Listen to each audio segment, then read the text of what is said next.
চিকিৎসকদের সঙ্গে দেখা করতে পারবেন না ওষুধ কোম্পানির প্রতিনিধিরা।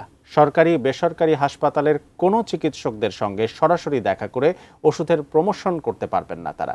স্বাস্থ্য বিষয়ক সংস্কার কমিশনের প্রতিবেদনে এমন প্রস্তাব রাখা হয়েছে। এছাড়া অপ্রয়োজনীয় ওষুধ প্রেসক্রাইব করা বন্ধে চিকিৎসকদের প্রেসক্রিপশনে জেনেরিক নাম লিখতে হবে। এ ধরনের আরও বেশ কয়েকটি সুপারিশ করা হয়েছে ওই প্রতিবেদনে। তবে কি বন্ধ হবে রোগীদের হয়রানি? এসআই রাজের রিপোর্টে বিস্তারিত। দেশের অতি দরিদ্র ২০% রোগীকে সরকারি ও বেসরকারি হাসপাতালে বিনামূল্যে সম্পূর্ণ চিকিৎসা সেবা দেওয়ার সুপারিশ করেছে স্বাস্থ্য বিষয়ক সংস্কার কমিশন। ২০% মধ্যে ১০% সরকারিতে আর বাকি ১০% রোগীকে বেসরকারি হাসপাতালে দেওয়ার সুপারিশ করা হয়েছে। এমনকি হাসপাতালে সরাসরি চিকিৎসকদের সঙ্গে দেখা করার সুযোগ থাকছে না ওষুধ কোম্পানির প্রতিনিধিদের, কিন্তু তারা ইমেল বা ডাক যোগাযোগের মাধ্যমে তাদের ওষুধের কথা চিকিৎসকদের জানাতে পারবেন। স্বাস্থ্য বিষয়ক সংস্কার কমিশনের প্রতিবেদনে এসব প্রস্তাবনা রাখা হয়েছে। সোমবার বেলা ১১টার দিকে প্রধান উপদেষ্টা ডক্টর মোহাম্মদ ইউনূসের কাছে প্রতিবেদনটি জমা দেন স্বাস্থ্য খাত সংস্কার কমিশন।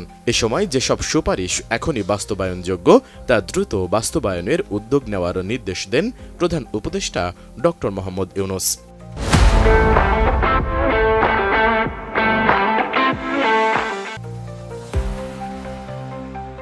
এদিকে এদিন বেইলি রোডের ফরেন সার্ভিস একাডেমিতে আয়োজিত প্রেস ব্রিফিংয়ে কথা বলেন স্বাস্থ্য খাত সংস্কার কমিশনের সদস্য ডাক্তার সৈয়দ আকরাম হোসেন। তিনি বলেন, চিকিৎসক ফার্মাসিউটিক্যাল সংক্রান্ত নীতি সম্পর্কিত সুপারিশে কমিশন সুপারিশ করেছে ওষুধের নমুনা বা উপহার দিয়ে কোনো ধরনের প্রভাব বিস্তারের চেষ্টা সম্পূর্ণভাবে নিষিদ্ধ থাকবে।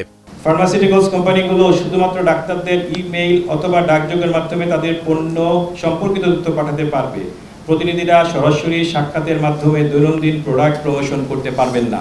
সাংবাদিকদের ডক্টর সৈয়দ আকরাম হোসেন বলেন, অত্যাবশ্যকীয় ওষুধের সংখ্যা বাড়ানো এবং ২ বছর পর পর এই ওষুধের তালিকা আপডেট করার সুপারিশ করেছে কমিশন। এছাড়া অত্যাবশ্যকীয় ওষুধ প্রাথমিক পর্যায়ে বিনামূল্যে এবং অন্য ক্ষেত্রে ভর্তুকি মূল্যে সরবরাহ নিশ্চিত করতে হবে। আমাদের মুখ্য সুপারিশগুলোর মধ্যে প্রথম যেটা হলো সংবিধান সংশোধন করে বিনামূল্যে এটা সরবরাহ করা দরকার সাধারণ মানুষের জন্য, এবং এটার জন্য ইন্টারিম গভর্নমেন্টের সময় কিন্তু আইন প্রণয়ন করা সম্ভব। এছাড়া কমিশনটির মুখ্য সুপারিশে সংবিধান সংশোধন করে প্রাথমিক স্বাস্থ্য সেবাকে একটি মৌলিক অধিকার হিসেবে অন্তর্ভুক্ত করার কথা বলা হয়েছে।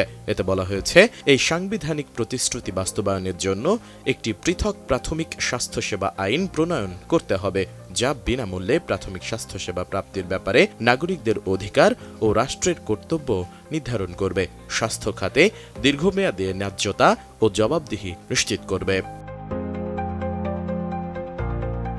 এর আগে গত বছরের ১৭ নভেম্বর বাংলাদেশ ডায়াবেটিক সমিতির সভাপতি অধ্যাপক এ.কে আজাদ খানকে প্রধান করে ১২ সদস্য বিশিষ্ট স্বাস্থ্য খাত সংস্কার কমিশন গঠন করে অন্তর্বর্তীকালীন সরকার।